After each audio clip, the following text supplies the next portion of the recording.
পৃথিবীর মধ্যে সবচেয়ে শক্তিশালী ইসমে আজম এর দোয়া যে নিয়তে পড়বেন সেই নিয়তই পূরণ হবে, যা চাইবেন তাই কবুল হবে।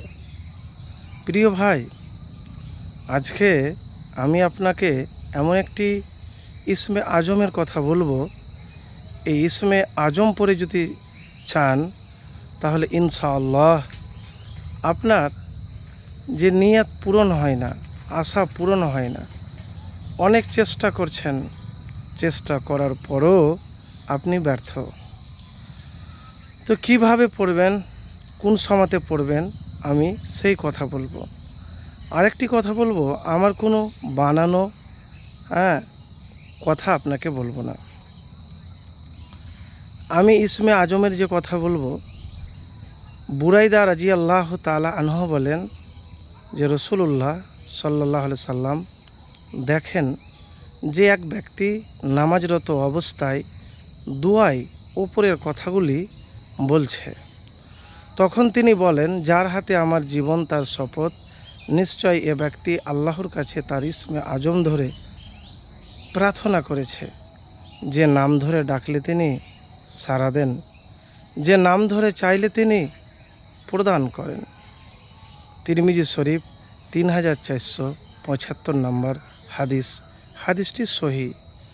তো সেই ইসমে আজম হলো আল্লাহুম্মা ইন্নী আসআলুকা বিআন্নী আশহাদু আন্নাকা আনতাল্লাহু লা ইলাহা ইল্লা আনতাল আহাদুস সামাদুল্লাযী লাম ইয়ালিদ ওয়া লাম ইউলাদ ওয়া লাম ইয়াকুল লাহু কুফুয়ান আহাদ।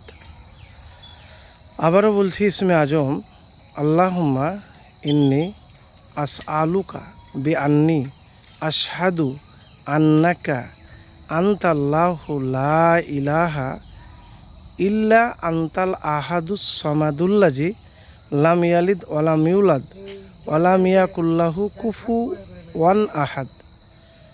নবীজি কসম খেয়ে বলেছেন, যার হাতে আমার জীবন তার শপথ, নিশ্চয় এ ব্যক্তি আল্লাহর কাছে তার ইসমে আজম ধরে প্রার্থনা করেছে। যে নাম ধরে ডাকলে তিনি সাড়া দেন, যে নাম ধরে চাইলে তিনি প্রদান করেন। তো কোনো কিছু আপনি চাইছেন, নিয়ত করেছেন, কিন্তু নিয়ত পূরণ হয় না। মানে আপনি কোনো জিনিস চাইছেন, নিয়ত করেছেন, কিন্তু নিয়তটা পূর্ণ হয় না। তো আমি এতটুকুন আপনাকে বলবো যে যে নিয়তই আপনি, নিয়ত কোনো তো জিনিসের আছে, রিজিকের আছে, টাকার আছে, পয়সার আছে, অন্য কোনো জিনিসের আছে, যদি নিয়তটা নেক হয়, সঠিক হয়, তাহলে সেই নিয়তই পূরণ হবে।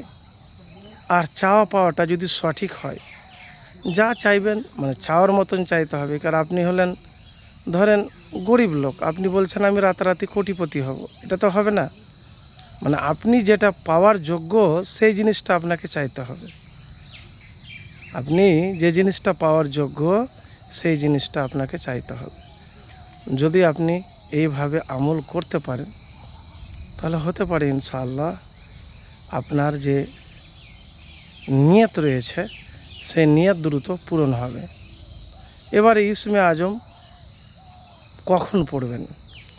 নামাজের মধ্যে তো বলেছি, এটি হাদিসও আছে, কিন্তু কোন নামাজ? ফরজ নামাজ নয়।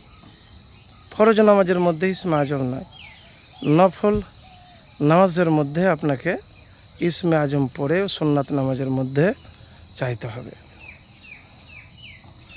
আপনি এমনিও চাইতে পারেন, এই ইসমে আজম পড়লেন, হয়তো হাত উঠিয়ে দোয়া করছেন, তো দোয়ার মধ্যে ইসমে আজম একবার পড়ে নেবেন, তারপরে আল্লাহর কাছে চাইবেন, সেটাও করতে পারেন।